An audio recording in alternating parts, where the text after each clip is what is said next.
Dice así, cantamos. Divino es el Cordero Santo, Santo, Santo es Él.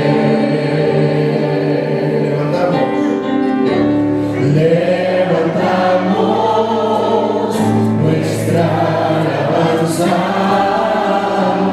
al que del trono está. Digno es el Cordero Santo. Digno es el Cordero Santo, Santo, Santo es Él. Levantamos nuestra alabanza al que del trono está. Dice el coro, Santo, Santo, Santo, Santo, Santo, Dios Todopoderoso, quien fue, quien es y quien vendrá. La creación le canta y damos gloria a Él. Tú eres digno por siempre y siempre.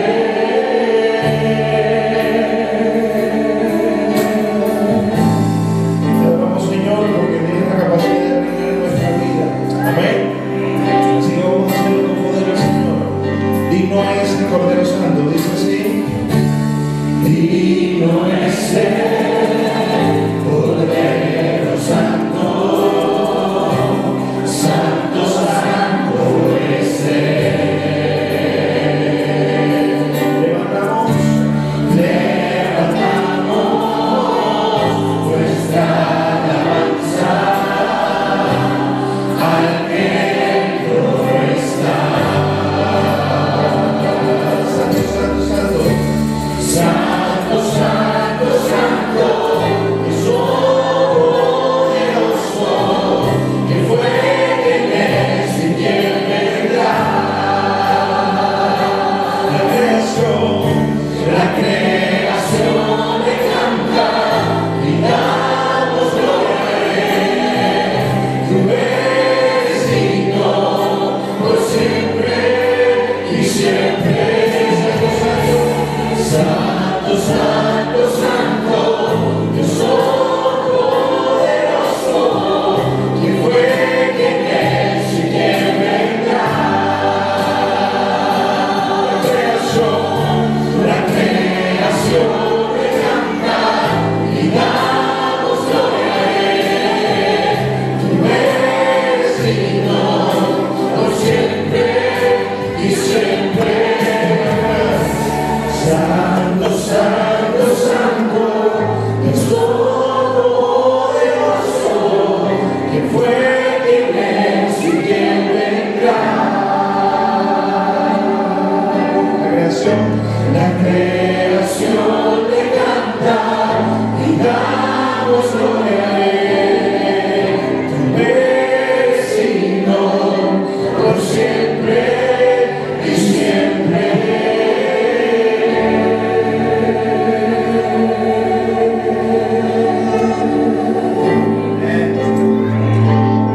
Es por eso, Señor, que te adoramos. Es por eso que bendecimos tu nombre. Tú eres nuestro creador, eres el soberano. Y damos por eso a tu nombre gloria, honra y alabanza. Pedimos en esta hora que nos asistas con la presencia de tu Espíritu, que nos envuelvas, que toques nuestro corazón, que nos llenes de sabiduría, de entendimiento para captar el mensaje que nos transmites a través de los cantos, de la predicación, del compartir entre nosotros como hermanos ante tu presencia.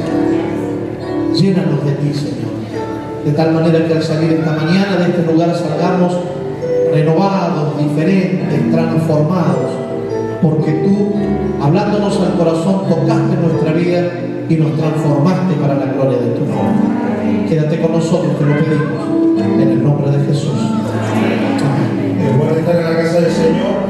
Abrace y salude por lo menos a 3 personas que no estén cerca de usted mientras hacemos este canto, mientras cambiamos nuestra tristeza en gozo.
luchas, cuando estamos en dificultades, nosotros alabamos el nombre de ¿quién? De Dios. Por eso dice la Escritura que el Señor está con nosotros, nos protege y se pone ahí al frente de ti y de mí como poderoso gigante. Amén. ¿Cuántos han tenido pruebas esta semana? Levante su mano. Y en medio de todo eso, Dios ha sido fiel. Amén. Dios ha sido fiel. Dios ha sido fiel. Vamos a hacer esta alabanza con poder. Este es el secreto del cristiano, que en medio de la prueba, que en medio de la lucha, nosotros podamos, ¿qué cosa? Alabar. ¿Ok? Hacemos este cántico, dice así. El secreto es alabar en la prueba, es cantar en cuanto esperas, es cantar y en prueba tu fe. Otra vez el secreto es mantener la transparencia, es vivir las evidencias y Dios recibe tu adoración. Por eso alaba en la lucha, al Señor alaba en la prueba, a tu Dios alaba tu alabanza, sube al trono de Jehová. Alaba en la lucha, al Señor alaba en la prueba, a tu Dios alaba tu alabanza, sube al trono de Jehová. El secreto es reír de tus problemas, es dar gracias en medio del dilema, es cantar un himno de amor. El enemigo quiere verte derrotado, mas tú tienes un amigo, y Jesucristo, tu Salvador. Por eso alaba en la lucha, al Señor alaba en la prueba, a tu Dios alaba tu alabanza, sube al trono de Jehová. Alaba en la lucha, al Señor alaba en la prueba, a tu Dios alaba tu alabanza, sube al trono de Jehová. Alaba en la lucha, al Señor alaba en la prueba, a tu Dios alaba tu alabanza, sube al trono de Jehová. Alaba en la lucha, al Señor alaba en la prueba, a tu Dios alaba tu alabanza, sube al trono de Jehová. Alaba en la lucha, al Señor alaba en la prueba, a tu Dios alaba tu alabanza, sube al trono de Jehová. Alaba en la lucha, al Señor alaba en la prueba, a tu Dios alaba tu alabanza, sube al trono de Jehová. Tu alabanza, sube al trono de Jehová. Tu alabanza, sube al trono de Jehová.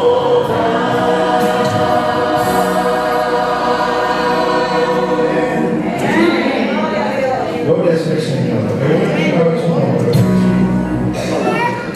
Hay un himno, este himno es muy poderoso, y es poderoso porque exalta el nombre que es sobre todo nombre.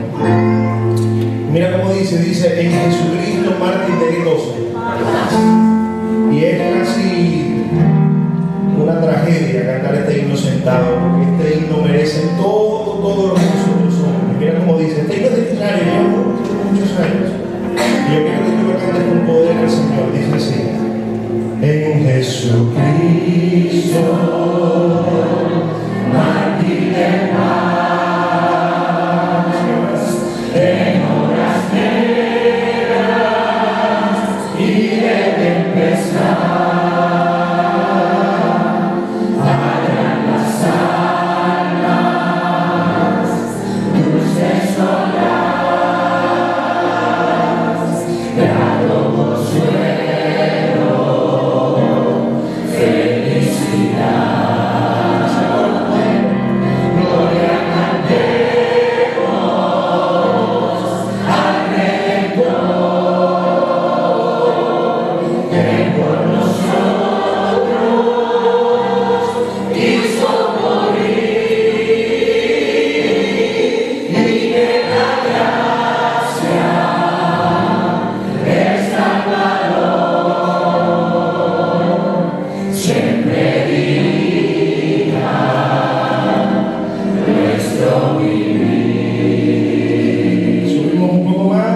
hacemos la segunda estrofa. En nuestras luchas, en el dolor, en tristes horas de gran tentación. Cántalo con poder, dice. En nuestras luchas, en el dolor, en tristes horas de gran tentación. Calma infunde, Santo Dios.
Mi pensamiento eres tú, Señor.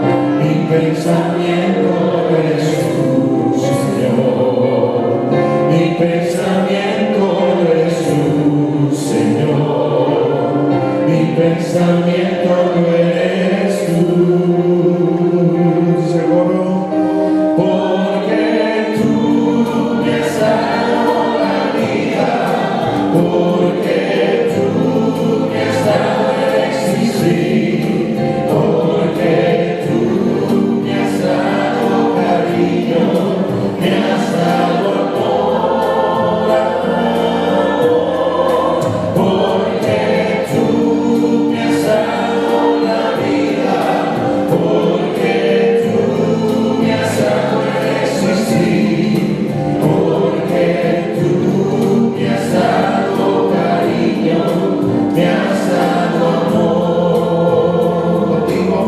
contigo al cielo quiero ir, Señor. Contigo al cielo quiero ir, Señor. Contigo al cielo quiero ir, Señor. Contigo al cielo quiero ir. Porque tú me has dado la vida. Porque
nos rendimos una vez más ante tu presencia.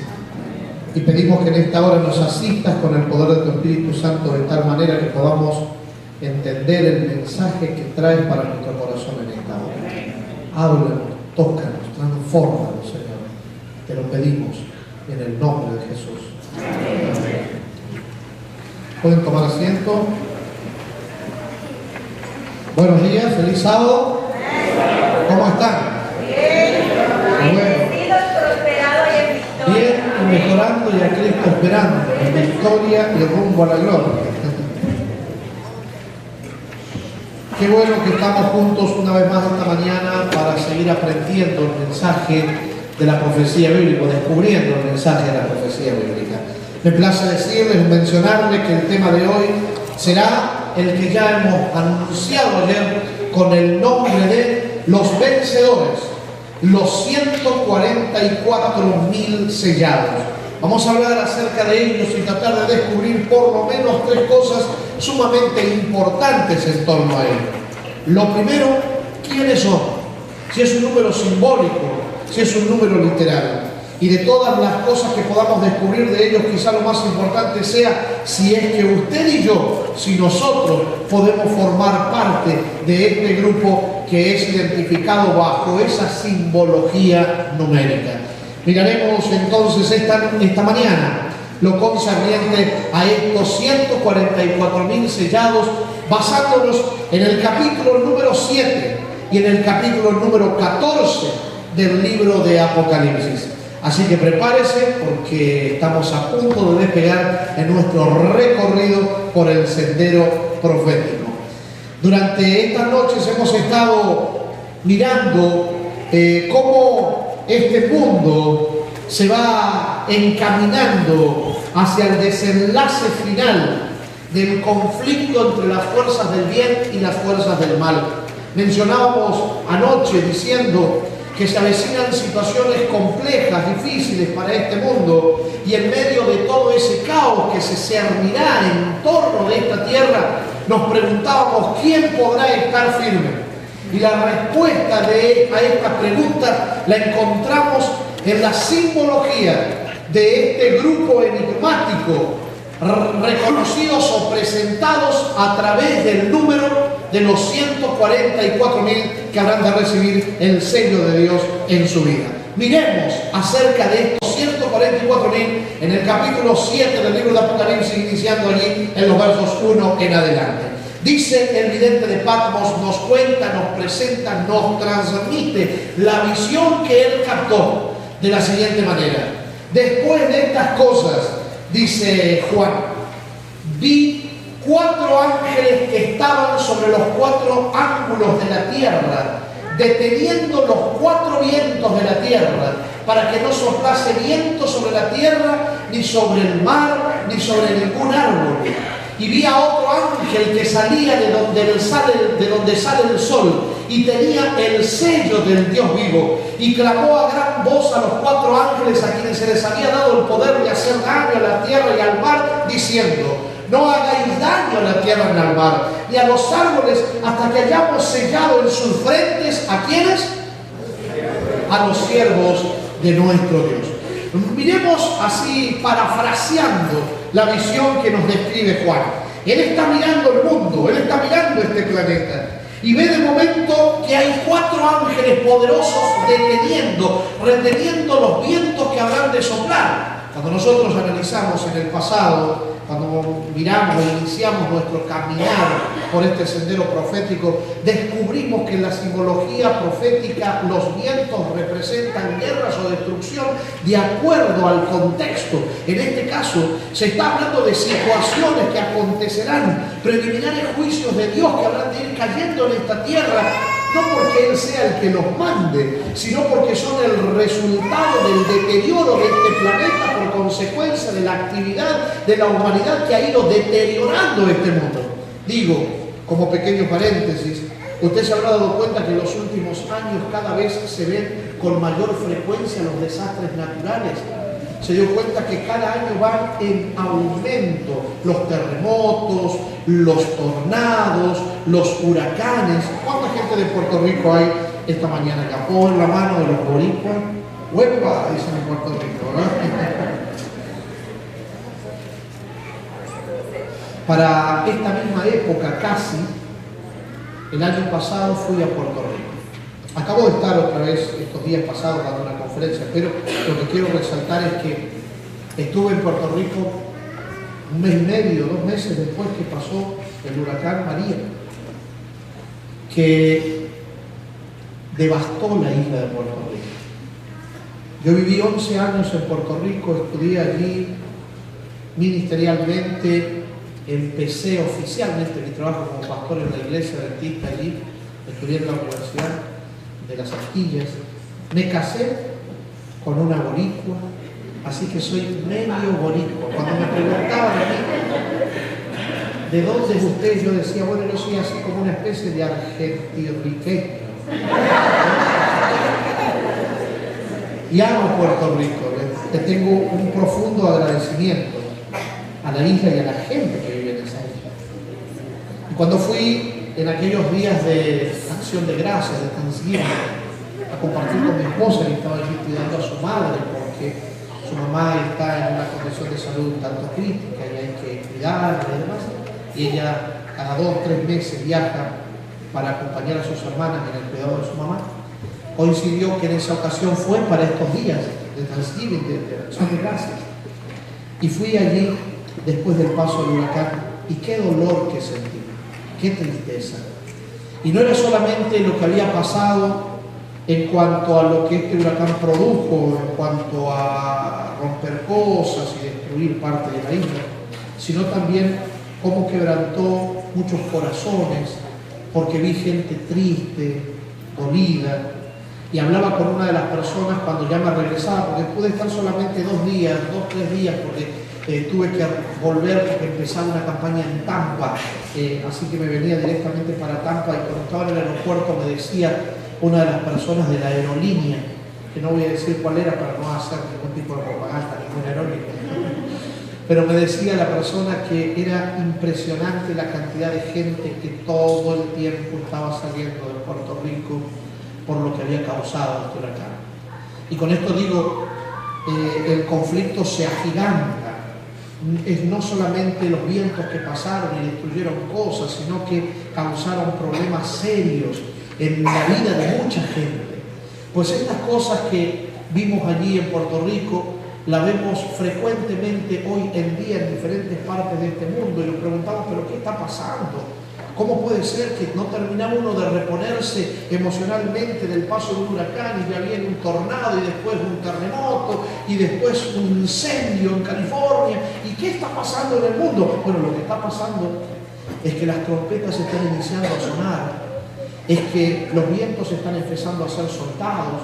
Lo que sucede es que este mundo está gimiendo, como diría el apóstol en la carta a los romanos, gimiendo con dolores de parto, porque está deseosa la creación de que el Creador venga a restaurar todas las cosas.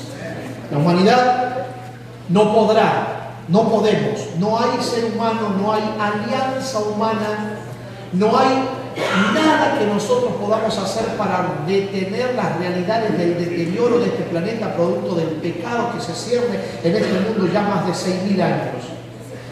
El único que puede resolver todo esto es Jesucristo. Nadie más que Él, únicamente Él y solo Él. Así que si hay algo que nosotros deberíamos desear es que Él regrese por segunda vez, de una vez y para siempre, y entonces las cosas habrán de cambiar en este planeta, en nuestra vida y en la vida de nuestros seres amados. Pero volviendo al punto, digo, Juan está mirando que esos vientos están siendo retenidos, y en un momento dado mira también en la escena que viene el Señor Jesús, representado por este ángel que sale de donde sale el sol. Anoche analizamos y vimos esto. Y viene con el sello para sellar en la frente a los siervos de Dios. Y le dice a los que están reteniendo los vientos, no suelten los vientos, todavía aguántenlo. Pero imagínense usted, ¿cómo podrá retener vientos? Tiene que ser muy poderoso para retenerlo. Siempre algún vientito por allí se va a ir colando, alguna brisa se va colando, y eso es lo que estamos viendo. Son pequeñas brisas, ráfagas, que es lo que vemos en el mundo, porque lo que viene va a ser todavía muchísimo más complicado. Entonces, en medio de esa situación, Juan dice, estaba mirando lo que está pasando allí, cuando Juan también nos dice, oí el número. Vamos bien en la escena, él está mirando, los 4 ángeles de la retienen, el que trae el sello dice, no hagan daño a nada, que todavía no se suelten los vientos hasta que terminen de sellar a los siervos de Dios. Y dice Juan, oí el número de los sellados. Y menciona un número. ¿Cuál es el número? 144.000 sellados de todas las tribus de Israel. Si nosotros tomamos estas palabras, literalmente entraríamos en un gran conflicto, mi amigo. Y le voy a explicar por qué. Porque desde la invasión de Nabucodonosor en Babilonia, por allí por el año 605 a.C., que fueron llevados cautivos mucha gente a Babilonia, empezaron a desaparecer las tribus de Israel. Y entonces ahora encontrarlas o rastrearlas sería un problema serio.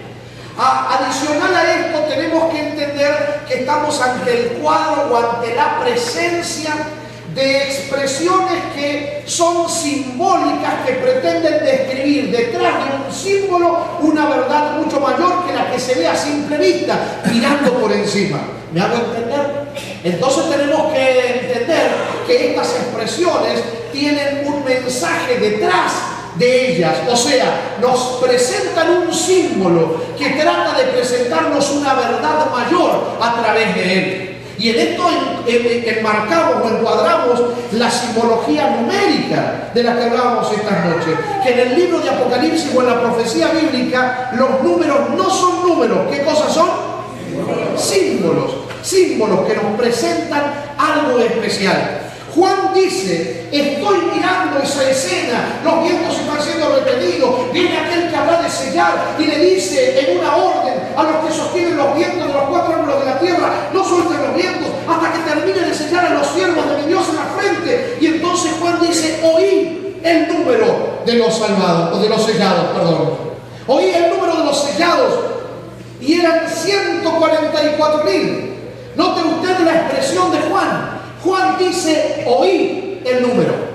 Ahora escuche bien. Juan está mirando la escena, ve a los ángeles, ve al que tiene el sello y escucha que alguien dice que esos que habrán de ser sellados son 144.000. Juan dice, oí el número. Los próximos textos que siguen, los versículos 5 hasta el versículo 8, nos dice de dónde proceden esos 144.000. Y nos empieza a hablar de las tribus de Israel. 12.000 de tal tribu, 12.000 de esta otra, 12.000 de la otra, de la otra y de la otra. Esos 3 versículos que siguen, 5, 6, 7, perdón, 4 versículos y 8 nos hablan de las tribus, nos mencionan a las tribus. Y la escena continúa. La escena continúa en el versículo 9. Y el versículo 9 dice otra cosa más interesante. Juan dice ahora, después vi, ¿qué cosa? Una gran multitud que ninguno podía contar. ¿Proveniente de dónde? De toda nación, tribu, pueblo y lengua. Y estaban ante el trono y en presencia del Cordero, vestidos de ropas blancas y con palmas de victoria en la mano. Ahora mire otra vez la escena. Juan está mirando, los ángeles están reteniendo los vientos, viene el que tiene el sello de sellar y dice, retengan los vientos todavía hasta que haya sellado a los siervos de Dios en su frente. Y Juan, mientras está mirando eso, escucha que alguien dice, son 144.000 sellados de las tribus, y empieza a escuchar cómo empiezan a describir cada una de las tribus. 12.000 de tal tribu, 12.000 de esta otra, 12.000 de esta otra. Y entonces Juan ahora se concentra para mirar. Y cuando mira, ¿a quién mira Juan? A los 144.000.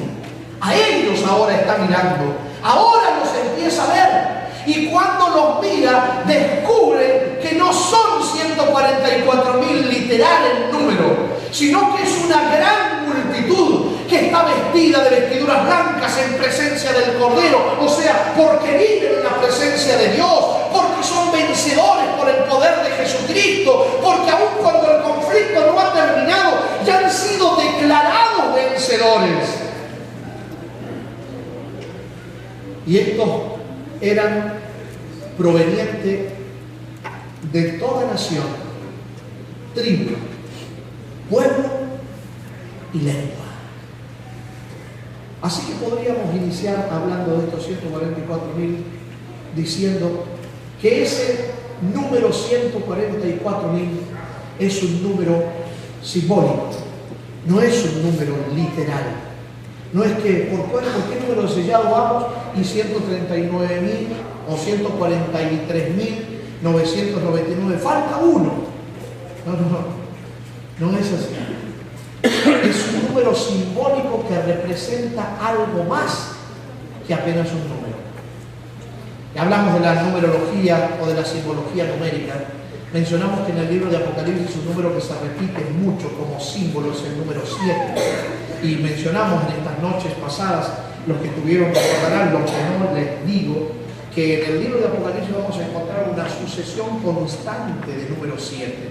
Vamos a encontrar 7 candelabros, 7 estrellas, 7 espíritus, 7 iglesias, 7 ojos, 7 trompetas, 7 copas, etc. El número 7 siempre va a estar relacionado con la actividad de Dios, con lo que Dios tiene que hacer o está haciendo. Y tiene que ver también con los hijos de Dios o seguidores de Dios. El número 7 representa la perfección de Dios y la obra de Dios. El número 6 representa imperfección. Y esto está basado en la realidad de que el hombre fue creado el sexto día. Y el hombre sin Dios, sin conexión con Dios, es imperfecto.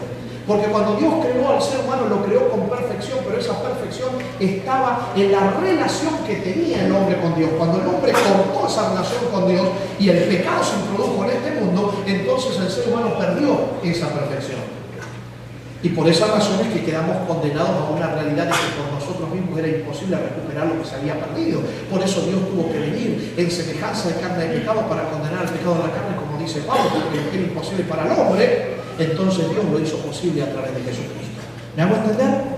Entonces el 6 representa la imperfección del ser humano. Por eso la representa al hombre y es llamado, ¿se acuerdan cuando analizamos lo relacionado a ese 666? Representa el número de hombre, el nombre de hombre que se cuenta en los números de su nombre. ¿Se acuerdan cuando analizamos eso estas noches pasadas? Ahora, volviendo al punto, el 6 representa imperfección. Pero la medida mayor de los tiempos de Juan lo dijimos cuando miramos lo concerniente a la mujer de Apocalipsis 12. ¿Se acuerdan? La mujer vestida del sol, que mencionamos que tenía una corona de 12 estrellas, que el 12 representaba ¿qué cosa? ¿Se acuerdan? Lo máximo. No hay nada mayor como medida de peso que el número 12.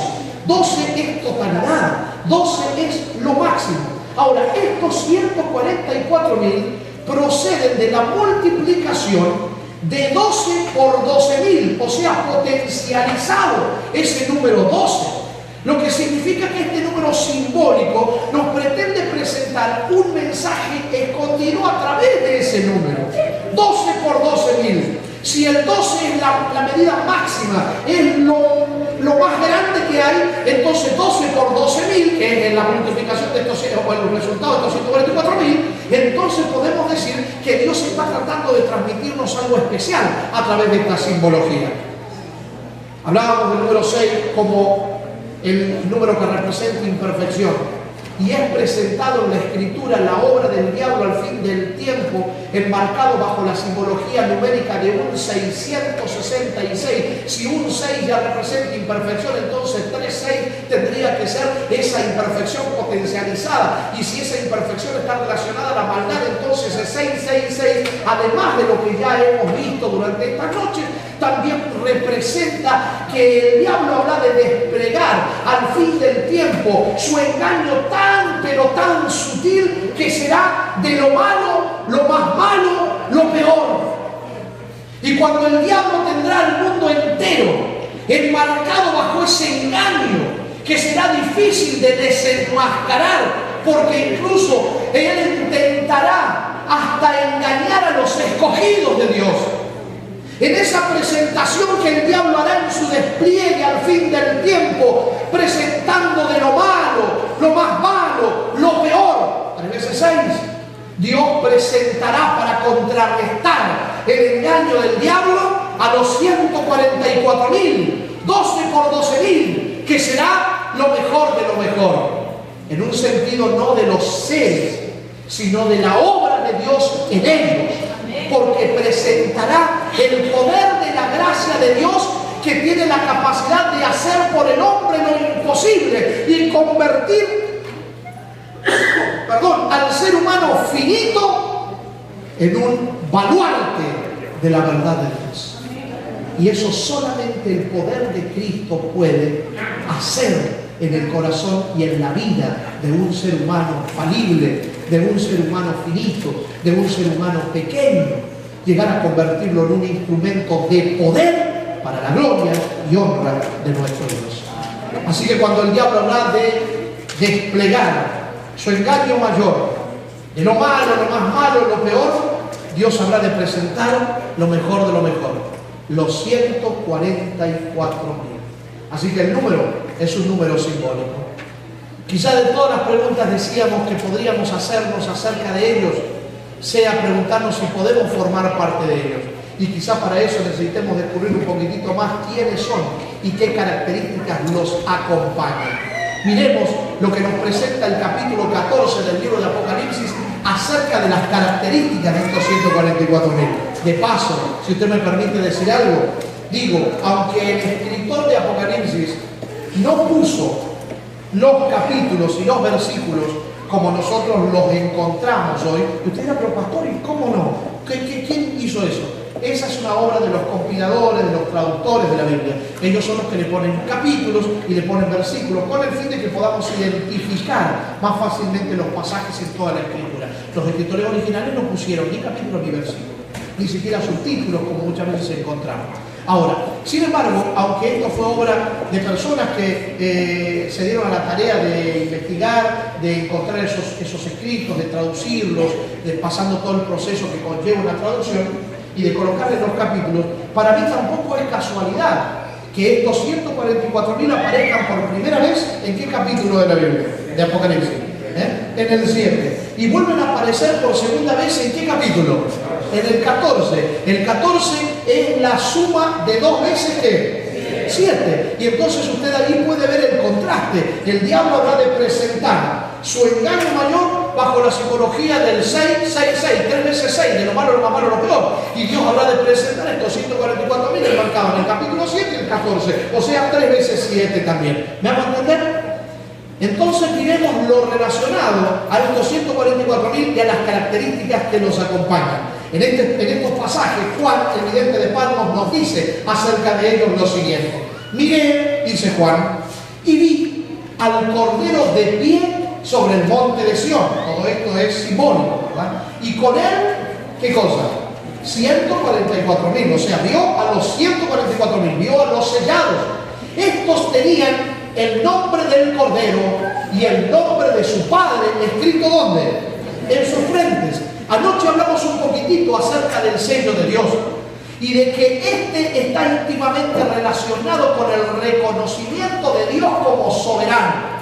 Pero aquí podemos ver un poquitito más claro este concepto de lo que produce el hecho de reconocer a Dios como soberano del cielo, de la tierra y de mi vida, como creador mío, como sustentador mío.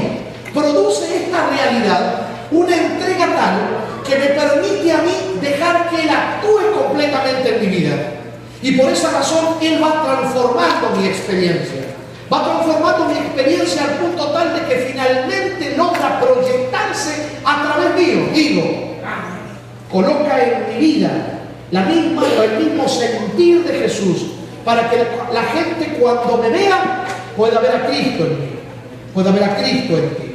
Eso es lo que podríamos llamar el carácter de Cristo. Ahora escúchame bien, cuando yo estoy hablando del carácter de Cristo, no estoy hablando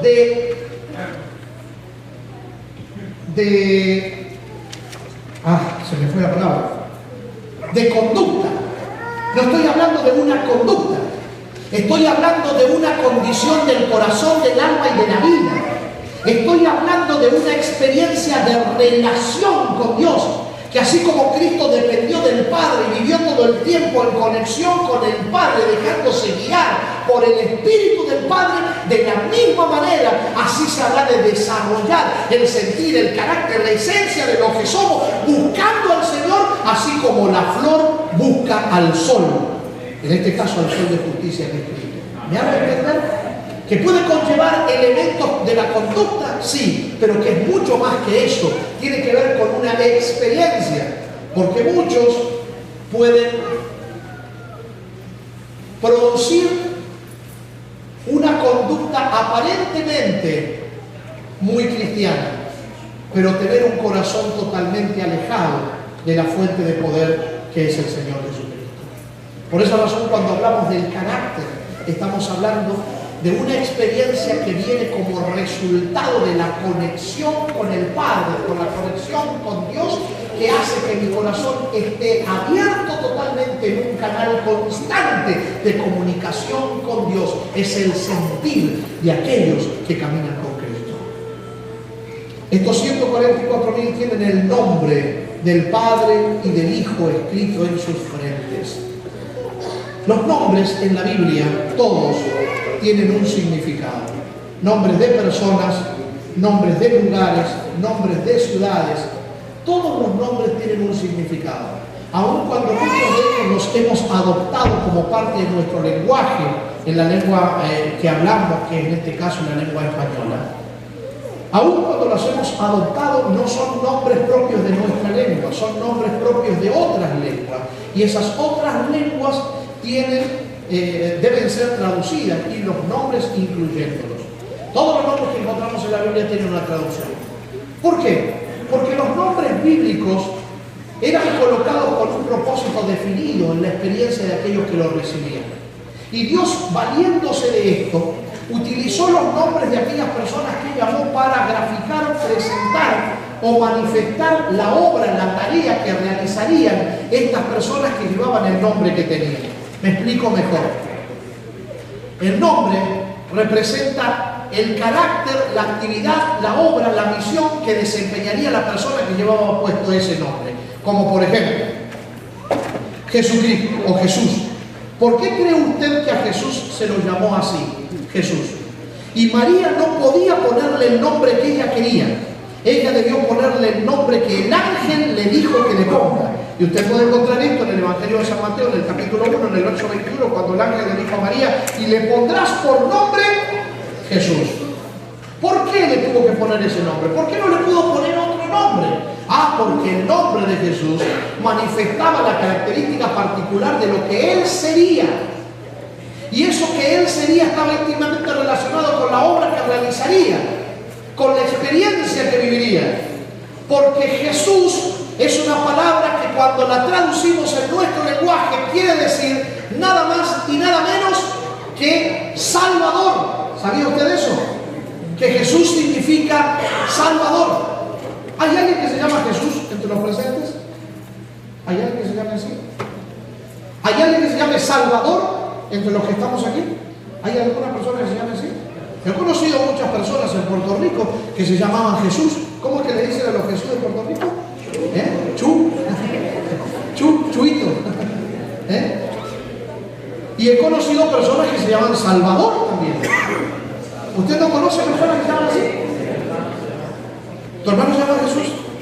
Pero esta iglesia no tiene ningún Jesús. Señor, ayuda a esta iglesia. Mátales a Jesús, por favor. Ahora, volviendo al punto, si un día se encontrara una persona que se llama Jesús con otra persona que se llama Salvador y se saludan, bien podrían decirse: ¿cómo te va, tocayo? ¿Podrían o no podrían? Sí, porque Jesús, ¿qué significa? Salvador. Por eso le tenían que poner ese nombre, porque ¿a qué había venido Jesús? ¿Cuál era el carácter fundamental de su esencia? Ser Salvador. Él había venido a salvar. No había muchos, pero había unos cuantos fieles a Dios en los tiempos del rey Acab. ¿Por qué Dios eligió a ese hombre llamado Elías? ¿Usted cree que era el único que podía hacer la obra que hizo? Elías pensó en algún momento que él era el único también que podía hacerlo. Y en una cueva se entrevista con Dios y Dios le dice: ¿qué haces acá, Elías? Y Elías dice, no, Señor, lo que pasa es que no hay nadie que te sirva, yo soy el único que he quedado. Y Dios le dice, ¿y quién te dijo eso, Elías? ¿Qué periódico estás leyendo? ¿Qué portal de internet estás mirando? Te están diciendo cualquier cosa, mi amigo. Porque yo tengo 7.000 todavía que no han doblado su rodilla delante de Baal. Tú no eres el único. Yo te escogí para que hagas esta obra por algo especial. Y mucho tenía que ver el nombre que este amigo tenía. ¿Sabe usted lo que significa el nombre Elías? Elías significa Jehová es el Dios. Cuando Elías le pidió a Dios que haga descender fuego del cielo ante la vista de los 400 y tantos profetas de Baal y de todo el pueblo, cuando les hizo la pregunta, escoged hoy a quién habréis de servir. Si Baal es Dios en Israel, síganlo, pero si no, sigan a Jehová.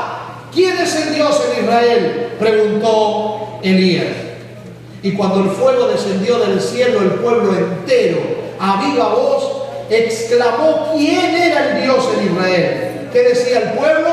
Jehová es el Dios, Jehová es el Dios, Jehová es el Dios. Pero ¿cuál era la expresión que salía de sus labios?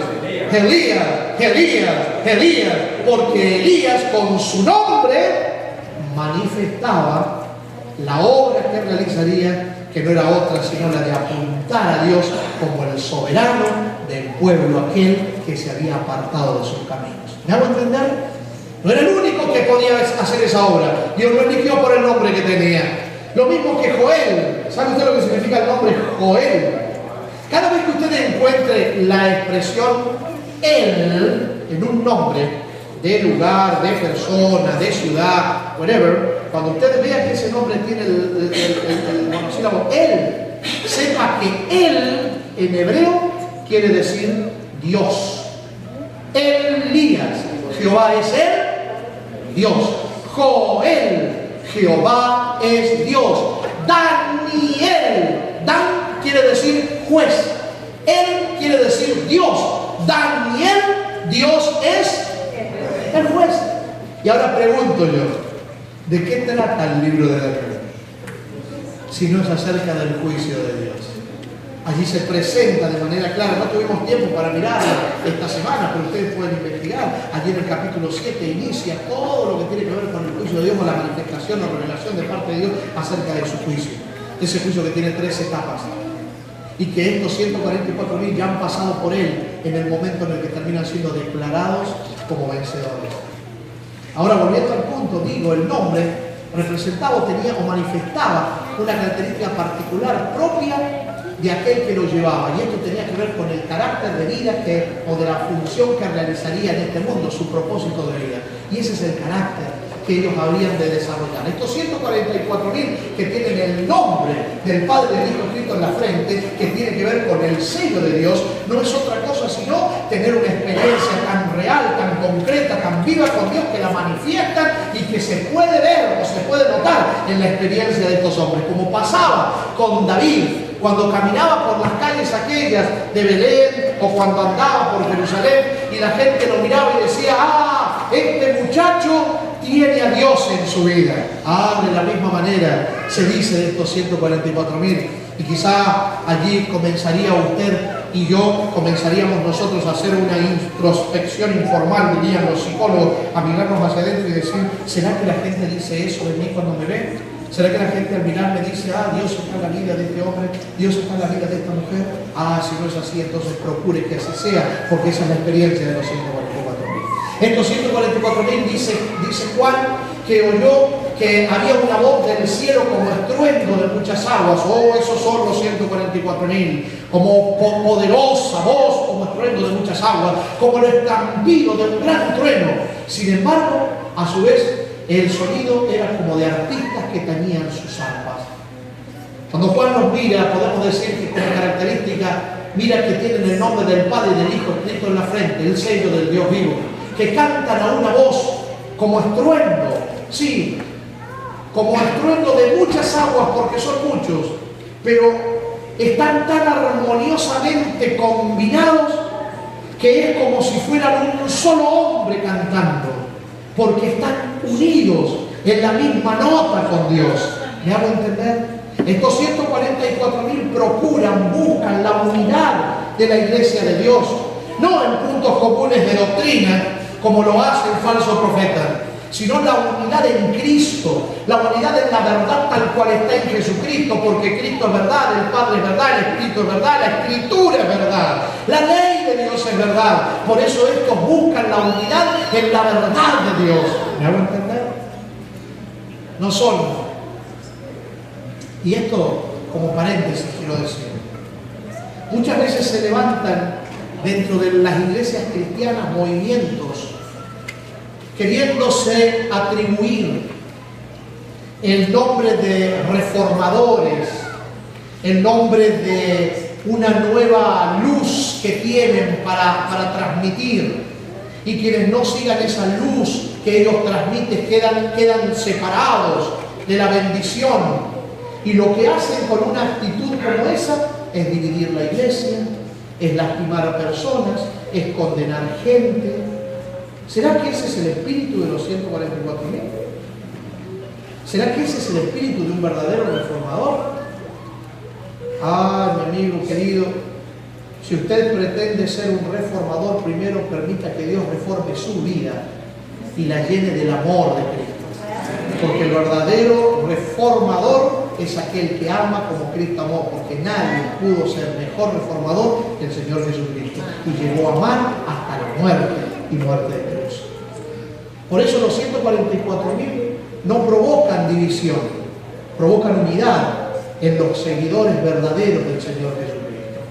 Estos 144.000, dice Juan, cantaban un canto nuevo ante el trono y ante los 4 seres vivientes y ante los ancianos, y ninguno podía aprender ese canto sino esos 144.000. Juan dice, estos 144.000 tienen el nombre del Padre y del Hijo escrito en la frente, cantan a una voz porque es poderosa la unidad que manifiestan, pero son como arpistas que tañían sus arpas, y cantan un cántico nuevo que nadie podía entender, el cántico del testimonio personal, de la experiencia que tienen con Dios, porque tienen una experiencia, una vivencia con Dios. Hablando de este cántico nuevo, el salmista David nos dice en el Salmo 40, pacientemente esperé al Señor, y se inclinó a mí y oyó mi clamor, me sacó de una fosa mortal del lodo cenagoso, asentó mis pies sobre la roca y afirmó mis pasos, puso en mi boca canción nueva, cántico nuevo. ¿Qué es ese cántico nuevo de alabanza a nuestro Dios?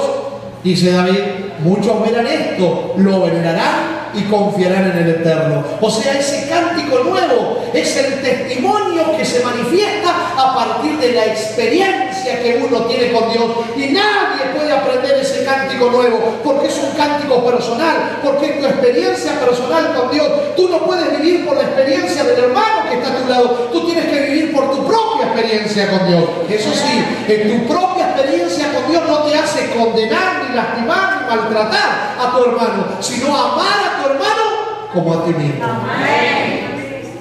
Este cántico nuevo representa el testimonio de la experiencia verdadera, real, viva con ese Dios soberano. Dice Juan que estos 144.000 fueron redimidos de los de entre la tierra. ¿Sabe usted lo que quiere decir redimido? Redimido quiere decir comprado, comprado. Pero usted puede sentirse redimido, puede sentirse comprado. Primero, para poder sentirse así, primero tiene que sentirse perdido. Por eso el Evangelio no es para los santos, es para los pecadores que reconocen su condición, que saben que solitos no pueden. No para los que se dejan guiar por la autosuficiencia propia del corazón humano. ¿Y de dónde habrá salido esa autosuficiencia? ¿Sabe de dónde? Del jardín del Edén. ¿Se acuerda cómo se llamaba el árbol aquel del que Adán y Eva no debían comer? ¿Se acuerda cómo se llamaba? El árbol del conocimiento de la ciencia. ¿De qué cosa? ¿Qué bien podía haber en ese árbol? ¿Cuál era el bien que había en ese árbol? ¿Quiere que le diga cuál era el bien? El bien de ese árbol era el peor mal que había en él. Porque el bien de ese árbol es la autosuficiencia que nos quiere hacer creer a nosotros que solitos vamos a poder, que no necesitamos de nada, que no necesitamos de nadie, y que finalmente hasta incluso podemos terminar convenciendo a Dios de que somos merecedores de la eternidad que perdimos en el jardín del Edén. Ese humanismo que está pegado, arraigado en nosotros, esa autosuficiencia, esa soberbia propia del corazón humano natural, que no conoce a Dios y que cree que no necesita de Dios, y aun cuando lo dice con la boca, con su experiencia manifiesta otras cosas que son totalmente diferentes.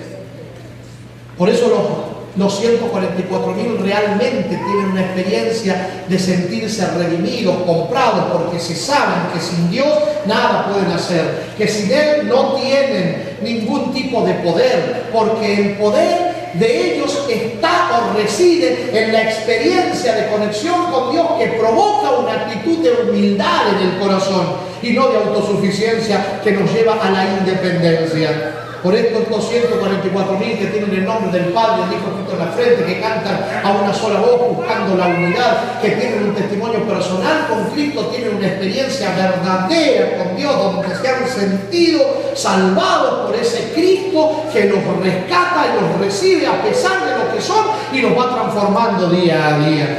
Estos 144.000 son los que no se contaminaron con mujeres, dice Juan, porque son, ¿qué cosa? Vírgenes. Entonces allí muchos dicen, bueno, pastor, ya me descarté de la lista porque soy un hombre casado, etc. No, acuérdense que estamos hablando de una experiencia simbólica, de una experiencia espiritual. ¿Se acuerda qué representaba la mujer en la simbología bíblica? ¿Qué representaba? Una iglesia. La iglesia es la que transmite filosofía, creencias, es la que transmite doctrina.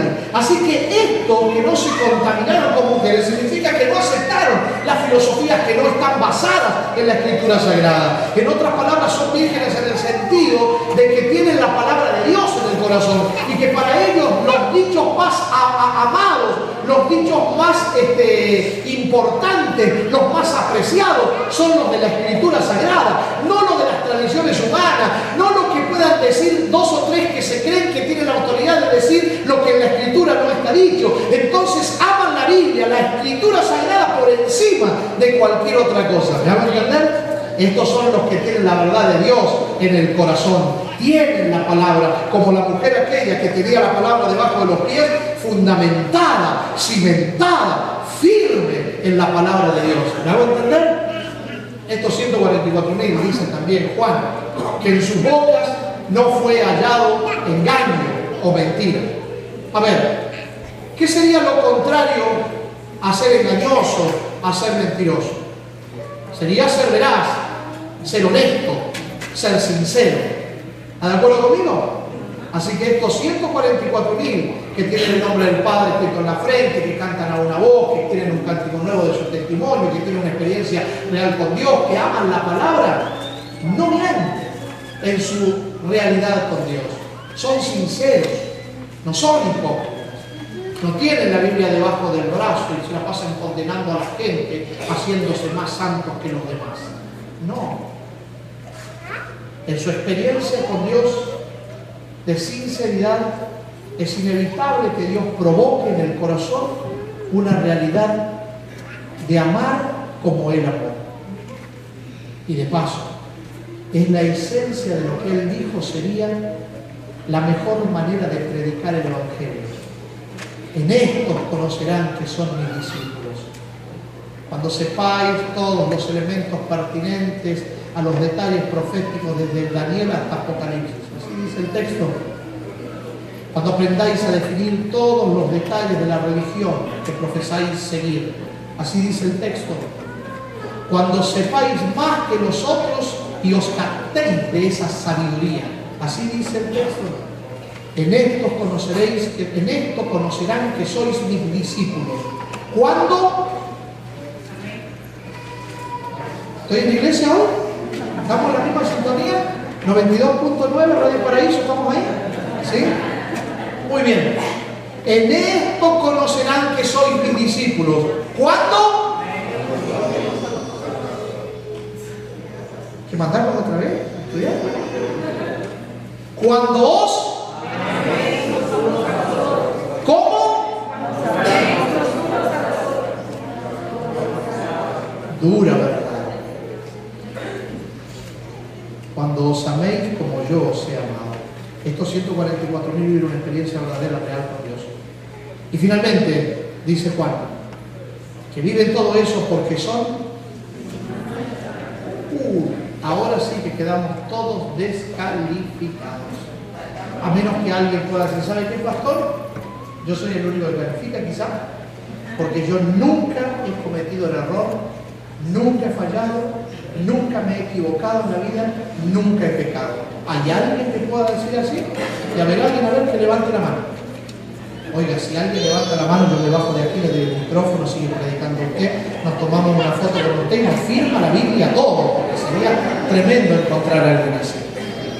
Pastor, entonces, ¿cómo es posible vivir esta experiencia? Miren, voy a recomendarle el mejor de todos los detergentes quitamancha que alguna vez usted pueda conseguir en su vida. Ah, ¿en Ace, pastor? No. El que yo le voy a recomendar hace tiempo que está disponible para usted. Y se llama la sangre de Jesucristo. La sangre de Jesús tiene la capacidad de limpiar la peor de todas las manchas, de transformar la peor de todas las vidas, de resolver el peor de los problemas, de quitar la dureza del peor corazón.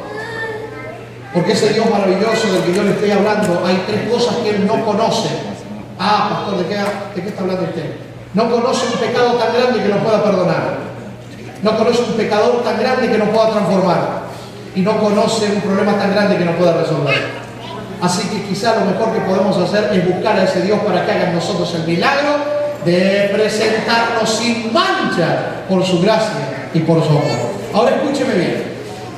Esto que nosotros encontramos allí como características, las enumeramos así, son presentadas por Juan en el capítulo 14, los versos 1 al 5. Y son colocadas por Juan como una lista de características de estos 144.000. Juan cuando escribe en griego, porque era el lenguaje de la época, pero con una mentalidad hebrea. Y la escritura hebrea tiene la particularidad de que se escribe diferente a como escribimos nosotros. Nosotros cuando escribimos el escrito que sea, incluyendo los griegos también, escribimos desde la izquierda hacia la derecha. ¿Cierto? ¿Están de acuerdo conmigo? ¿Vamos bien? ¿Así es? Sin embargo, los hebreos cuando escriben desde la derecha hacia la izquierda. Nosotros decimos que ellos escriben al revés. Pero lo interesante es que ellos escribían antes que nosotros. ¿Quiénes son los que estarán al revés? ¿Serán ellos o nosotros? Ahora digo, cuando el hebreo escribe así y nosotros traducimos el escrito hebreo, en cuanto a cosas que se enumeran, comúnmente solemos colocar como último lo que en la mente del hebreo es lo principal. ¿Me hago entender? Por la forma en la que se escribe. Entonces, si eso es así, dígame usted, en la enumeración de estas características, ¿cuál de todas es la principal? ¿La primera o la séptima? La séptima, mi amigo, la séptima. ¿Sabe por qué? Porque para estar sin mancha delante del Señor, usted tiene que estar cubierto por la justicia de Cristo. Y cuando usted está cubierto por esa justicia de Jesús, entonces usted vive una verdadera experiencia sin hipocresías, amando la verdad, teniendo una relación en mayor profundidad con Dios que haga que un testimonio sea poderoso, buscando la unidad, y entonces habrá de proyectar la imagen de Dios al mundo. O sea, lo que usted tiene que procurar es que el Señor pueda llenarlo de su justicia todos los días. Usted todos los días necesita esa sangre de Jesús. Usted todos los días necesita empezar de nuevo. Usted todos los días necesita entregarse a Cristo. Usted todos los días necesita ser llenado de la presencia de Dios. Usted todos los días necesita lavar su vida en la sangre del Cordero. Por eso Cristo es verdad presente todo el tiempo. Porque corremos el riesgo de desconectarnos de Él. Y podemos terminar hablando mucho del Maestro, pero lejos del Maestro. Podemos terminar hablando mucho acerca de lo que Él hace sin que esa obra sea hecha en mí. ¿Me hago entender?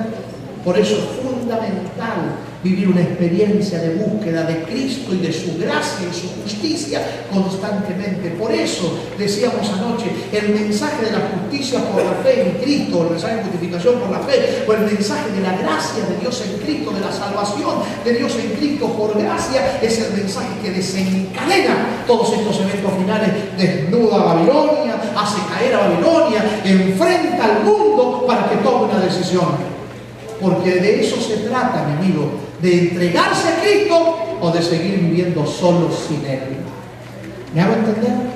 Estos 144.000 viven esa experiencia. Han aprendido a lavar sus vidas en la sangre del Cordero. Por eso Juan dice, después miré y aquí una gran multitud, la cual no se podía contar, de toda nación, tribu, lengua y pueblo, que estaban delante del trono y en la presencia del Cordero, vestidos ¿de qué cosa? De ropas blancas y con palmas en la mano. Entonces uno de los ancianos habló diciéndome, estos que están vestidos de ropas blancas, ¿quiénes son y de dónde han venido? Juan dice, no, es que yo no lo sé, tú lo sabes, Señor. Y él me dijo, estos son los que han salido de la gran tribulación y han lavado sus ropas, ¿dónde? Y las han emblanquecido, ¿dónde? En la sangre de los corderos, en esa experiencia de la que estábamos hablando diariamente. ¿Cómo emblanquecer las ropas o la vida en la sangre del Cordero? Déjenme explicar esto rapidito. Miren, la misma vida de la sangre hará expiación por la persona, decía el libro de Levítico capítulo 17 verso 11, cuando se hablaba de los sacrificios que se hacían en Israel, símbolo del perdón. O sea que la sangre derramada es para perdón, o sea que la forma de limpiarnos es recibiendo el perdón. De eso se trata. Ahora, decía Hebreos 9:22 que sin derramamiento de sangre no había remisión, no había perdón de pecado. Cristo tuvo que morir para que haya perdón de pecado. Jesús es el Cordero que murió para traer este perdón a nuestra vida. Y ahora escúcheme bien, todo el mensaje de Cristo, la religión de Cristo, si lo podemos llamar así, el reino de Cristo, ¿sabe dónde tiene su base? No es en la conducta ni en la obediencia, sino en el perdón que se extiende para este mundo. Porque ninguno de nosotros podríamos ofrecerle a Dios lo que Él demanda en cuanto a obediencia del tipo que Él reclama. Él pide obediencia perfecta, ninguno se la podría dar. Pero entonces extendió su gracia a través de Cristo, que sí dio obediencia perfecta. Hubo un hombre que si hubiese estado sentado aquí cuando yo pregunté que quién nunca pecó, hubiese levantado la mano. Y ese hombre se llamó Jesucristo. Y es por Él y es por su fe que nosotros alcanzamos amplia entrada en el reino de los cielos. Es por eso que el perdón de Cristo es la base de la experiencia cristiana. Si no experimentas el perdón y si no lo otorgas, si no lo vives, si no lo das, si no lo compartes, entonces no estás viviendo en las bases del Evangelio. Hay una parábola que Jesús contó de dos deudores, que uno le debía $100 al que le había prestado, que era el rey. El rey lo manda a buscar y le perdona la deuda. Perdón, 100 millones. Y después se encuentra este hombre a uno que le debía $100. El rey le perdonó 100 millones y él no es capaz de perdonarle 100 a aquel que le debía. Y entonces la Escritura dice que en esa parábola el Señor dijo, este amigo no entendió nada, será echado a la cárcel hasta que aprenda. Porque en el reino de Cristo es el perdón la base del Evangelio, que es el amor. El perdón que tiene su base en el amor, lo que provee a las necesidades de nosotros los seres humanos. Por eso aquellos que han alcanzado la blanquitud de su vida lo hacen en la sangre del Cordero.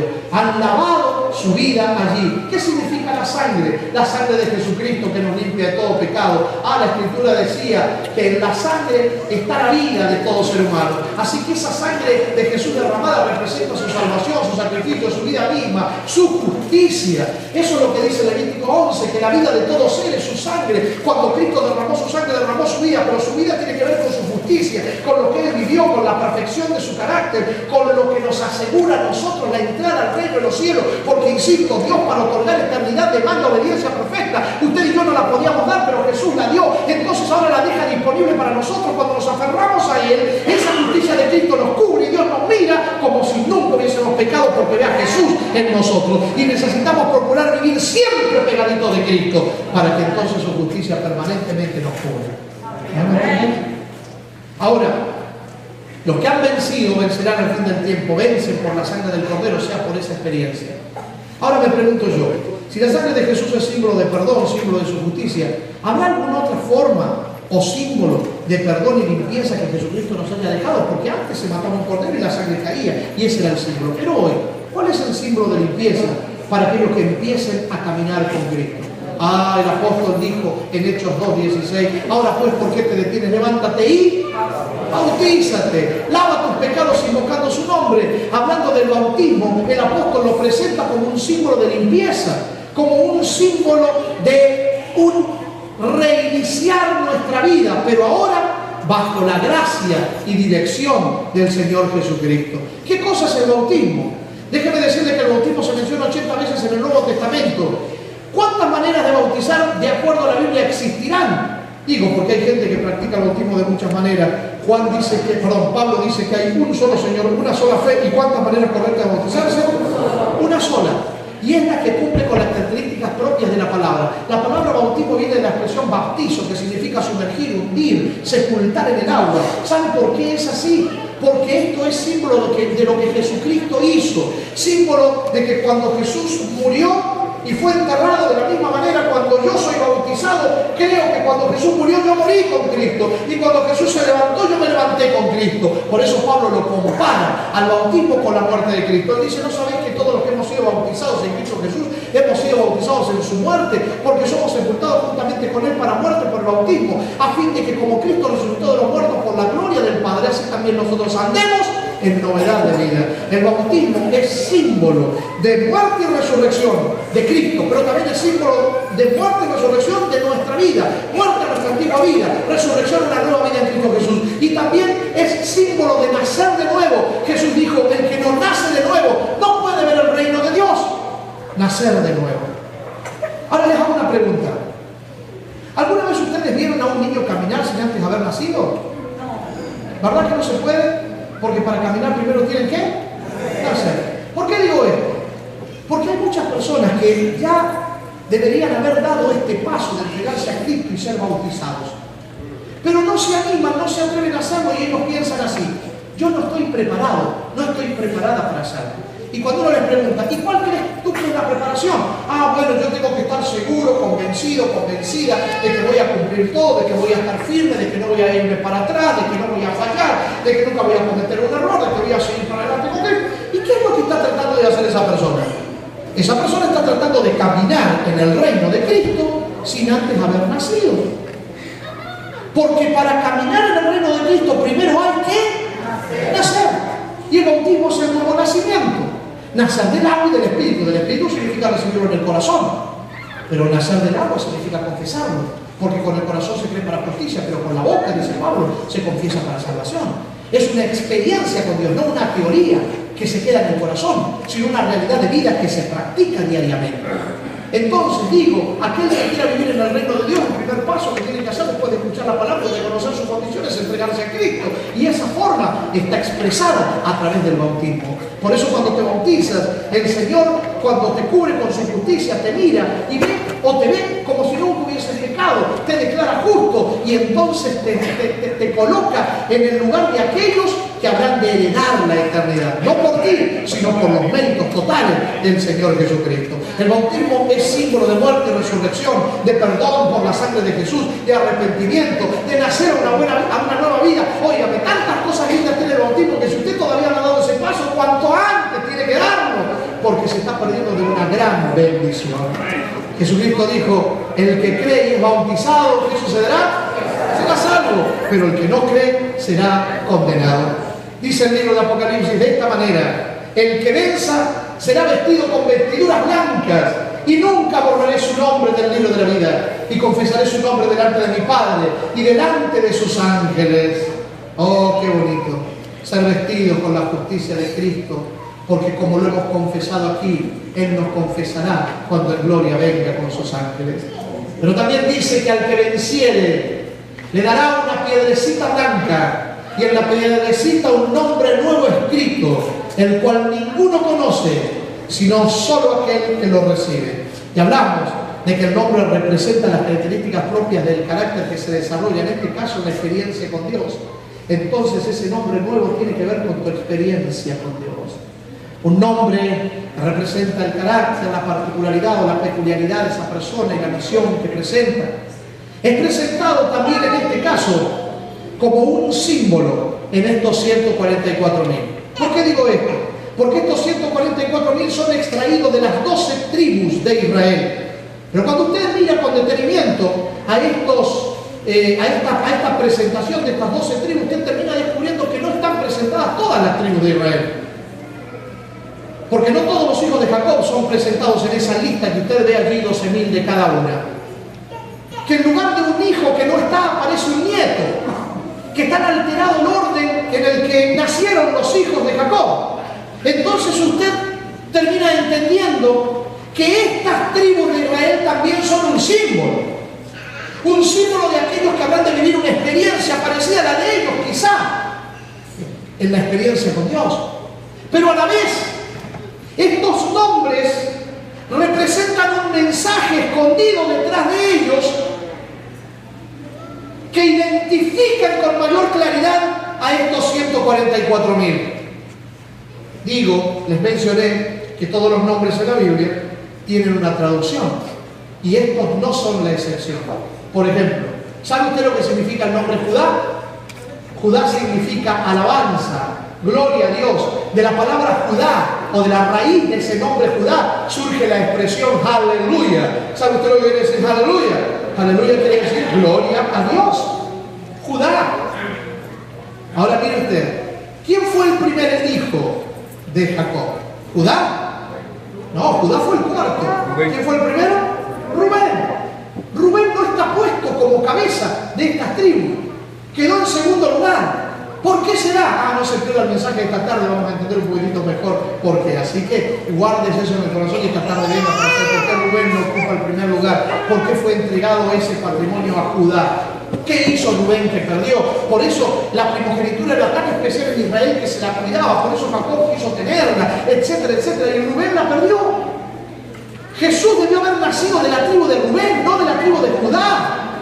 Pero como Dios escribe derecho en líneas torcidas, Él se encargó de enderezar las cosas.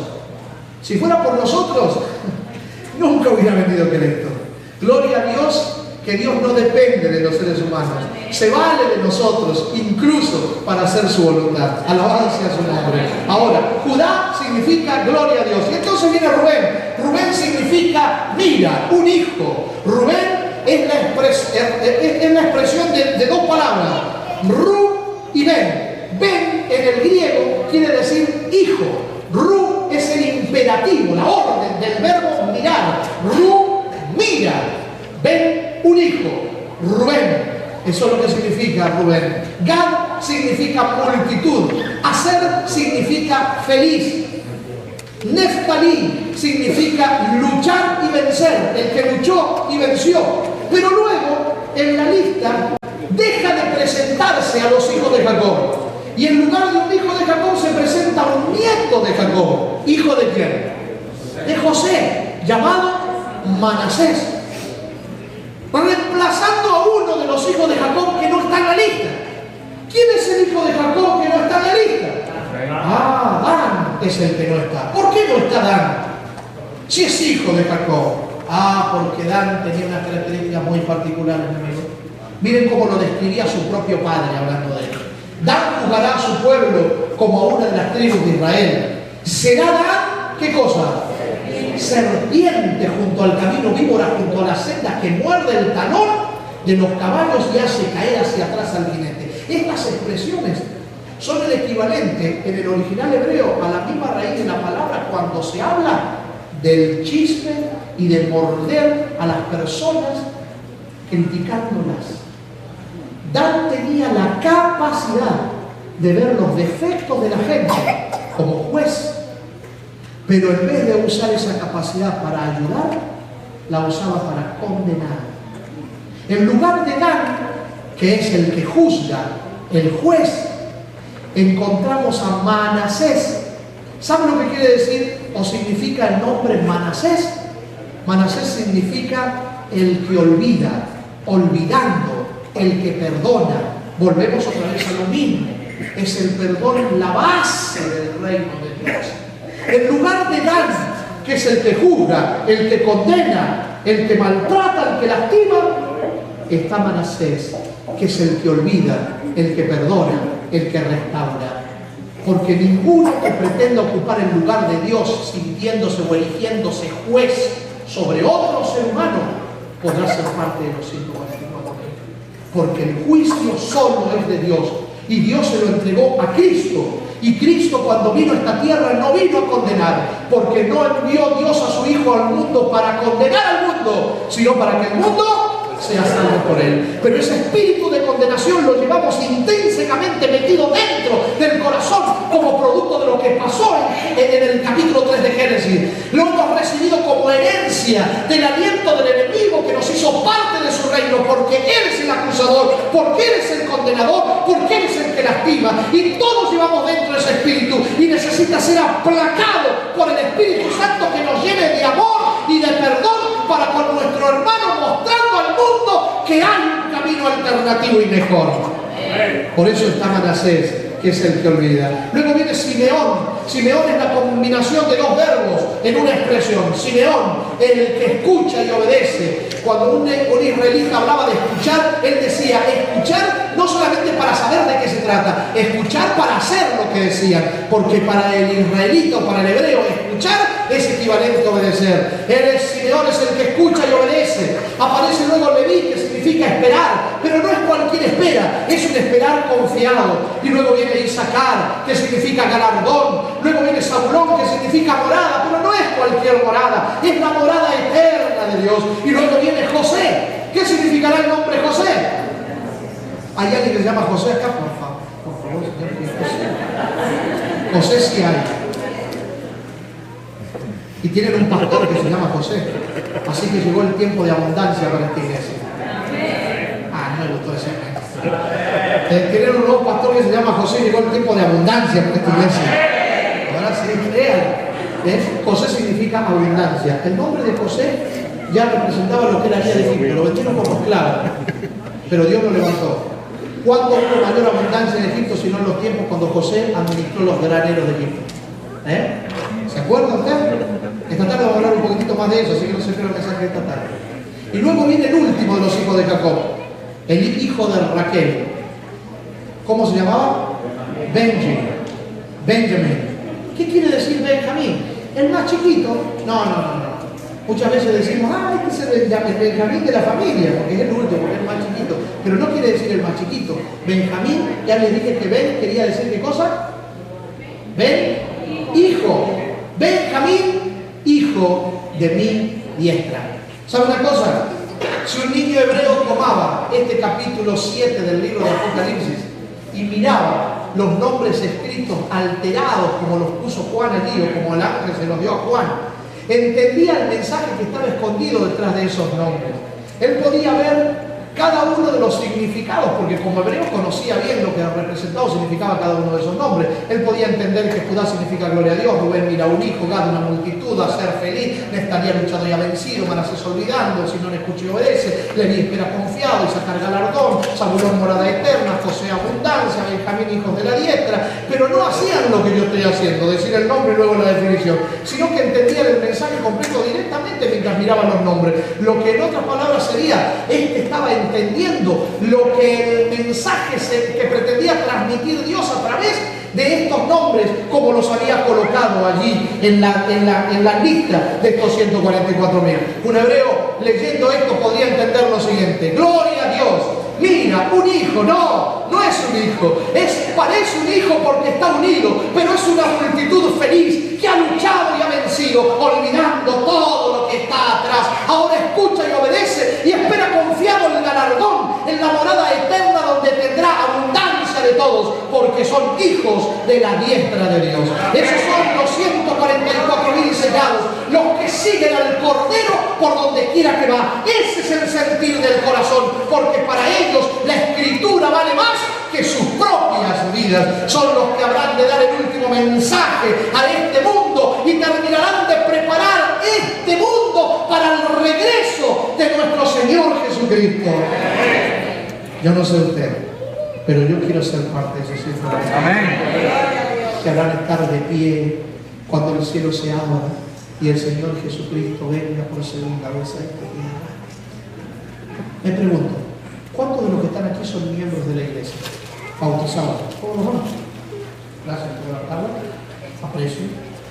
¿Y cuántos de los que están aquí no son miembros bautizados de la iglesia? ¿Cómo las manos en el levantar su mano? Si usted no es miembro bautizado de la iglesia, aquí veo algunas manos. Les pregunto a ustedes, ¿no les gustaría a ustedes algún día ser parte de estos 144.000? Ser parte de este grupo que habrá de llevar en alto la verdad de la palabra en su propia vida. Ahora escúchenme bien, tienen que empezar la experiencia para que esto llegue en su conclusión. No piensen que van a ser parte de los 144.000 de la noche a la mañana. Deben empezar a caminar con Dios. Y ese empezar a caminar con Dios tiene que ver con lo que va a hacer nuestro amigo, ¿cómo se llama? Jorge, nuestro amigo Jorge. Y es dar el paso de confesar a Jesús como vuestro Salvador personal. Así que si realmente usted quiere ser parte de esos 144.000, vaya pensando que usted tiene que dar ese paso, ser bautizado y empezar a ser siervo de Dios, porque el sello del Dios vivo se coloca en la frente ¿de quiénes? De los siervos de Dios. Y hoy usted puede tomar la decisión de empezar esa experiencia de convertirse en siervo de nuestro Dios, como Jorge ha decidido serlo, como Jorge ha decidido empezar ese caminar, ese transitar. Esta mañana, cuando habrá de descender a las aguas bautismales junto con el pastor de esta iglesia que lo bautizará, con el fin de que él comience una nueva vida, a saber, la vida del Espíritu, la vida en Cristo, una vida de la gracia de Dios, aprendiendo a caminar con Cristo. Y en la medida en la que vaya creciendo, habrá de ir manifestando cada vez más el Espíritu de Cristo que lo trajo hasta este momento para que él tomara esta decisión. Porque si él está allí en el bautisterio, no es por mérito de él, es por mérito de Cristo, es por la sangre de Cristo que fue derramada y por el poder del Espíritu Santo que trabajó en su corazón hasta este momento que él tomó la decisión determinante de entregarse a Cristo. Y no quiere decir que ahora el Espíritu lo va a dejar, sino que el Espíritu con mayor autoridad trabajará en su vida, preparándolo para el encuentro con nuestro Señor Jesucristo. Quizás podamos subir las pantallas para ver lo que va a pasar ahí dentro, o si no, nos imaginamos lo que pasará.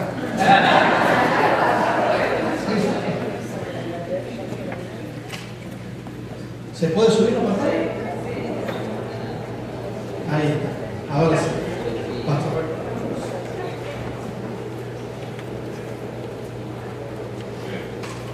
Hay gozo en el cielo por un pecador que se arrepiente, ¿verdad que sí? Jorge, llegó el día. Jorge es uno de esos estudios bíblicos que uno disfruta, y lo digo porque ha sido un gozo cada vez que he llegado a su casa. Yo quiero pedirle a sus hijas que pasen por aquí, no se queden allá. Wendy, si puedes pasar por aquí más cerca para que tomen las fotos. Pastor, este testimonio es un testimonio que hay que escribir al Centinela ya. Usted se tiene que ir de aquí con un artículo acerca de Jorge, porque Jorge llegó confundido, pero encontró a Cristo. Amén. Gloria al Señor por eso. Jorge, ¿hay algo que tú quieres decir?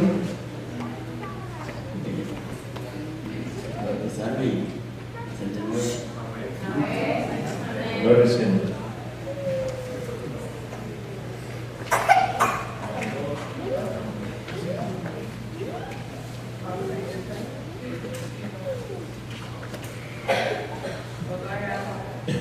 Bien, vamos entonces a hacer la invocación.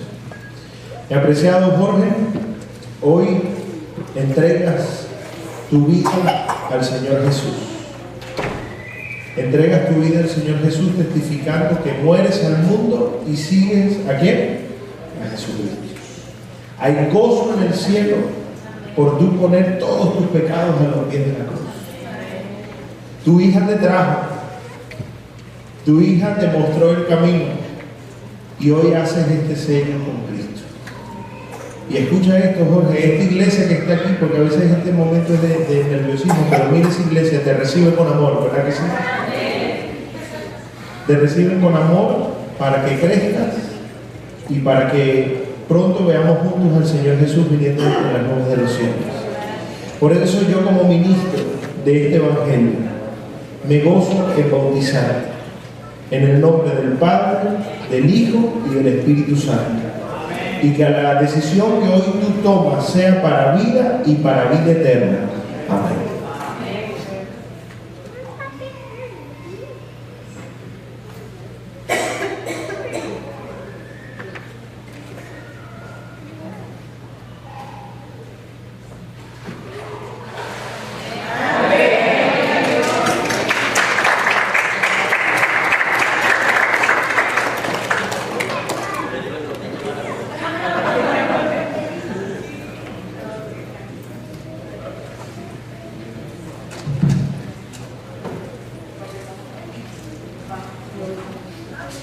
Le voy a hacer una pregunta. Esta será más directa. Para aquellos que, cuando pregunté quiénes no eran miembros de la iglesia, levantaron la mano.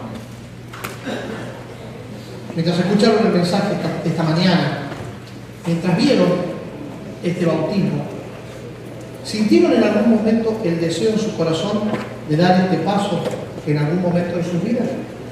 No les digo ahora, aunque podemos tener un bautismo esta tarde si usted quiere. El 22 de diciembre, creo que es, el 22 de diciembre esta iglesia va a tener un bautismo también, ya está especialmente planificado. Digo, tampoco le digo que sea ese día, me refiero al hecho de que sintió usted durante el transcurso de esta mañana el deseo de algún día dar este paso y llegar a ser parte de la iglesia de Dios que espera que el Señor Jesucristo regrese por segunda vez a la tierra. ¿Por qué me pregunta eso, pastor? ¿Sabe por qué? Porque si usted sintió ese deseo en su corazón, significa que el Espíritu Santo está trabajando en su vida. Porque nosotros de manera natural no sentimos ese deseo. Ese deseo es provocado por Dios. Dios es el que produce el querer como el hacer. En nosotros es cuando salvación se refiere, porque la salvación tiene la iniciativa en Él. Él es el que nos quiere salvar. Nosotros la mayoría de las veces siempre andamos lejos de Él. Y Él es el que nos busca, nos encuentra, nos llama, nos abraza, nos trae hacia Él. Y si usted hoy sintió durante el transcurso de esta predicación, mientras veíamos el bautismo, cuando cantábamos, sintió el deseo de algún día dar el paso, de unirse a Cristo para siempre, entonces siéntase feliz porque Dios está trabajando. Dios está actuando en usted. Y yo esta mañana quisiera terminar esta presentación haciendo una oración muy especial por aquellos que no son miembros de la iglesia, que han sentido en su corazón el deseo de algún día unirse a Cristo y a la iglesia. Así que les voy a hacer una invitación directamente. Ustedes que levantaron la mano, no sé quién más levantó la mano por acá diciendo que no es miembro de la iglesia. ¿Quién más? Hay por acá que no es miembro de la iglesia. Sí, ahora venir por este lado. Aquí está mi amigo, tú también, ¿verdad? ¿Hay alguien más aquí que no es miembro de la iglesia? Allí nuestra hermana, nuestra amiga. Y no sé si habrá algún otro más que con timidez no se atreve a levantar la mano, pero a ustedes directamente les hago esta invitación. Si ustedes quisieran que lo que hoy sintieron en un día no muy lejano se convierta en una realidad concreta y ustedes sean parte de aquellos que caminan en el reino de Dios preparándose para ser parte de los 144.000, entonces yo quisiera orar de manera especial para ustedes. Mi esposa va a pasar por aquí y ella va a cantar. Yo quiero que ustedes escuchen el canto que ella va a entonar. Porque este canto que ella va a entonar contiene la letra de la invitación que Jesús hace en el libro de Apocalipsis. Él está golpeando, dice la Escritura, la puerta de nuestro corazón y nos está llamando. Y si abrimos la puerta, Él entra a nosotros para cenar con nosotros y para llenarnos de bendición con su presencia. Si ustedes, los que levantaron la mano, y probablemente otro más que no levantar la mano, pero está aquí y no es miembro de la iglesia, sintieron en el corazón en algún momento el deseo de querer estar con Cristo. Mientras mi esposa canta, escuchen la primera parte, cuando empiece a cantar la segunda parte, si ustedes quisieran que ese deseo se convierta en una realidad pronto, entonces déjenme orar por usted, y mi llamado para usted sería que para que yo pueda orar por usted se atreva a venir aquí al frente conmigo. Así que cuando empiece a cantar mi esposa la segunda parte del canto, si usted quiere que ese deseo se convierta en realidad y me deja orar por usted, entonces póngase de pie y venga aquí al frente cuando yo esté cantando esa segunda parte. ¿Está bien? Yo voy a estar orando por usted, la iglesia va a estar orando por usted, y yo sé que el Señor lo va a estar llamando. Y si usted lo siente en el corazón, no le dé temor, ni vergüenza, ni miedo, anímese, porque estoy seguro que hay una bendición especial aguardándolo de parte de Dios para usted en esta mañana aquí. Yo voy a estar orando con usted.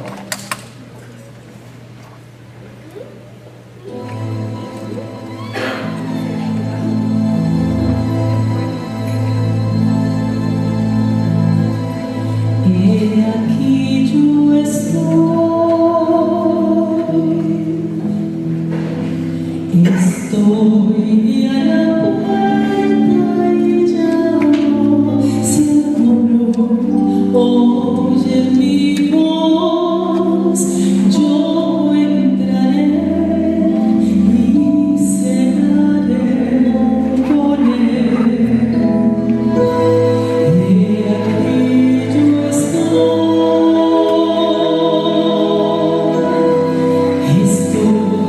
a la puerta.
será el momento de responder esta invitación.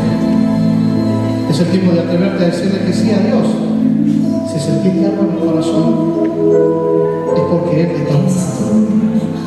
Este es el momento. Ponte de pie y ven. Con valentía, con firmeza, con seguridad. Confiado, confiada de que Dios te está llamando y que Él te sostendrá. Dios te bendiga. Dios te bendiga. ¿Quién más? ¿Quién más tiene que venir?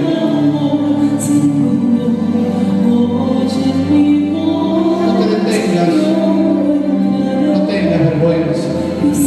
No tengas miedo. Si estás aquí, si eres un invitado, no eres miembro de la iglesia, y sentiste en tu corazón algo esta mañana, deja que Dios siga trabajando. Ponte de pie, vamos. Si no te atreves a venir solo o sola, pídele a la persona que está a tu lado que te acompañe.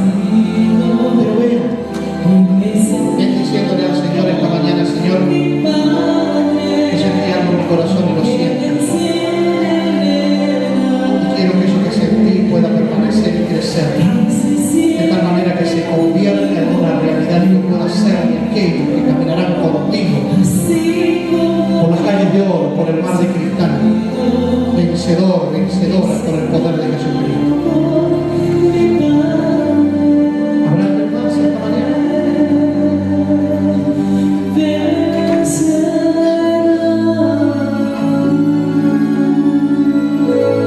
¿Quién más?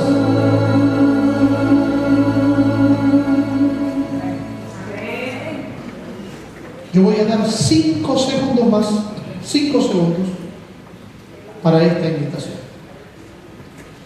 Tú has sentido ahí en tu corazón, sabes que Dios te está buscando.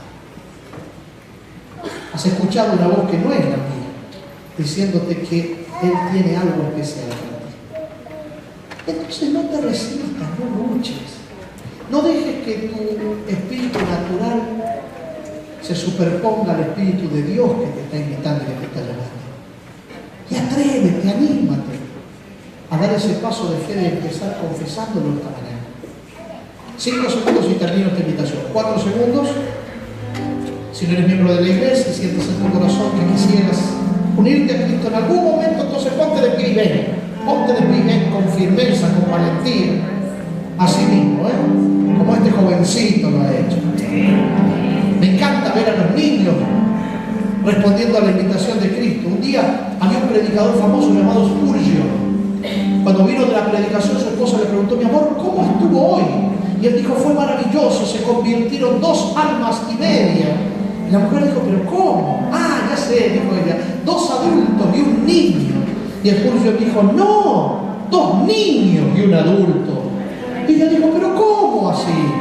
Y él dijo: claro, porque los adultos, cuando le entregamos la vida a Dios en nuestra adultez, le estamos entregando la mitad de nuestra vida. Pero los niños, cuando se la entregan desde pequeños, le están entregando toda la vida a Dios. Por eso Jesús dijo: dejen que los niños vengan a mí, no se lo impidan, porque de ellos es el reino de los cielos. Y cuidado, que más te valería atarte una piedra de molino al cuello y echarte al mar antes que ser piedra de tropiezo para que uno de estos pequeñitos se entregue a Cristo. Así que papá y mamá, apoya a tu hijo si en algún momento te manifiesta el deseo de querer entregarse a él. Voy a darle 4 segundos más y ya termino la invitación de esta mañana. 3 segundos. ¿Quién más va a venir? 2 segundos. ¿Habrá algún otro niño más que se sume al reino de Cristo? 1 segundo más. 1 segundo más. Qué bonito, miren. Si parece un pastorcito. Dios te bendiga, Dios te bendiga. Este será el último llamado de esta mañana. Te vas a ir así, con ese sentimiento en el corazón, sabiendo que Dios te llamó, que tiene un plan para ti, que hay abundancia de bienes en Él para prosperar tu vida, y te vas a quedar así lejos de Dios. ¿O vas a venir? ¿Vas a venir? Entonces ven. Ay, qué bonita ella. Dios te bendiga, hijita, Dios te bendiga. Qué lindo ver a los pequeños con ese corazón sencillo. Este es el último llamado para ti esta mañana. Déjate traer por el Espíritu de Dios. Ponte de pie y ven. Eso, mi amigo. Así. Nada mejor que comenzar la adolescencia con Cristo. Te evitarás 10.000 problemas, te lo puedo asegurar. Él tiene planes grandes y lindos para ti. ¿Nos ponemos de pie, iglesia? ¿Nos ponemos de pie? Ahora te digo algo, ya estás de pie.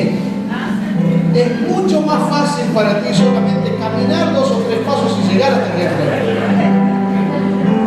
Ya venciste un obstáculo. Estás de pie.